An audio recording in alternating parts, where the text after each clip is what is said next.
देखिए, Telangana judicial services के बारे में आपने पूछा पहले तो उसके बारे में मैं थोड़ा सा जनरली ब्रीफ बता देती हूँ। इसमें 3 एग्ज़ाम्स होते हैं, 3 लेवल्स ऑफ एग्ज़ाम्स मैं कहूँगी। पहले हमारा प्रीलिम्स होता है जिसमें कि 100 क्वेश्चंस आते हैं और आपको टिक करना होता है सही ऑप्शन। फिर उसको क्वालिफाई होने के बाद मेंस एग्ज़ाम होता है जिसमें आपको क्वेश्चन और आंसर लिखने होते हैं। मेंस में 3 पेपर होते हैं। एक होता है क्रिमिनल लॉज़ का पेपर, जितने भी आपके सिलेबस में क्रिमिनल लॉज़ हैं वो उस पे सवाल आते हैं। फिर सिविल लॉज़ का पेपर होता है ऐसे ही।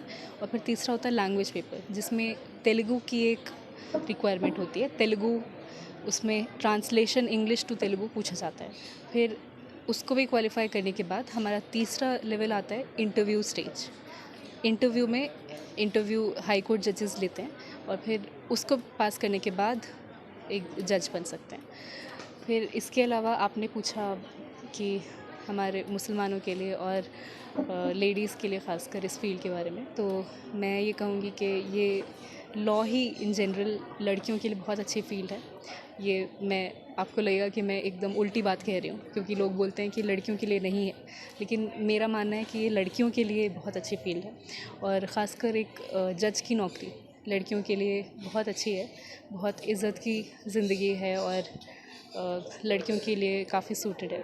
और मुसलमानों की अगर मैं बात करूं तो काफ़ी अनफॉर्चुनेट है कि मुस्लिम्स का रिप्रेजेंटेशन बहुत कम है। लॉ में तो है ही, लेकिन जुडिशरी में बहुत ही कम है। अभी जो बैच है 49 पीपल सेलेक्ट हुए हैं, उसमें मैं ढूंढती रह गई, लेकिन मेरे अलावा कोई दूसरा मुसलमान नाम नहीं दिखा। मेरे सीनियर बैचेस में भी बहुत कम कहीं कहीं नाम दिखते हैं, किसी किसी बैच में एक भी मुसलमान नहीं है। तो मुस्लिम्स की रिप्रेजेंटेशन बहुत कम है और ये बहुत अनफॉर्चुनेट है। और कहीं ना कहीं मैं कहूँगी कि जैसे तेलंगाना में मुस्लिम्स की जो ज़बान है, मदर टंग है, वो उर्दू है। वो लोग तेलुगु नहीं सीखते, तेलुगु को अच्छे से नहीं देखते और तेलुगु सीखना नहीं चाहते, जो भी वजह है।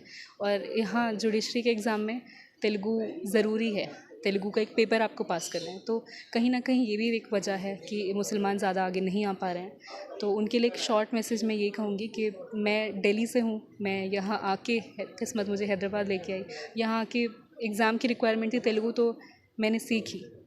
तो आप लोग यहाँ रह के तो कम से कम सीख सकते हैं थोड़ा सा। अगर उतना टफ़ एग्ज़ाम नहीं आता तेलुगु का, लेकिन थोड़ा सा एफ़र्ट के साथ ये मैनेजेबल है। और लास्टली अगर मैंने कर लिया तो बेशक आप सब भी कर सकते हैं, यही मैं कहना चाहूँगी। एक और बात, आज यहाँ डॉन हाई स्कूल मलकपेट पर जो आपका प्रेजेंटेशन हुआ, जी, इसमें आपका तजुर्बा कैसा रहा, और स्टूडेंट्स के लिए बिल्कुल एक शॉर्ट मैसेज अगर दे सकें। मेरा अल्हम्दुलिल्लाह बहुत अच्छा तजुर्बा रहा। सारे बहुत ब्रिलियंट स्टूडेंट्स से मुलाकात हुई और बहुत सारे क्वेश्चंस पूछे बच्चों ने, बहुत अच्छे क्वेश्चंस पूछे।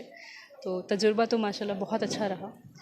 और एक शॉर्ट मैसेज, मैं यहाँ पे 6 से लेके 10th तक के बच्चे थे, तो उनके लिए मैंने करियर रिलेटेड थोड़ी एडवाइस दी।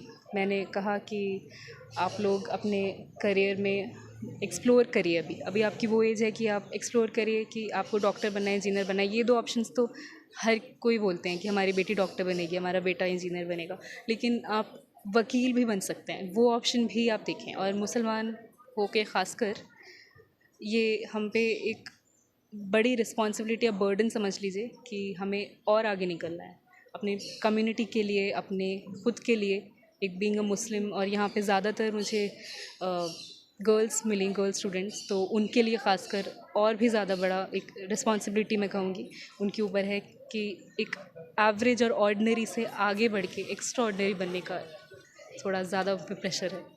तो बस।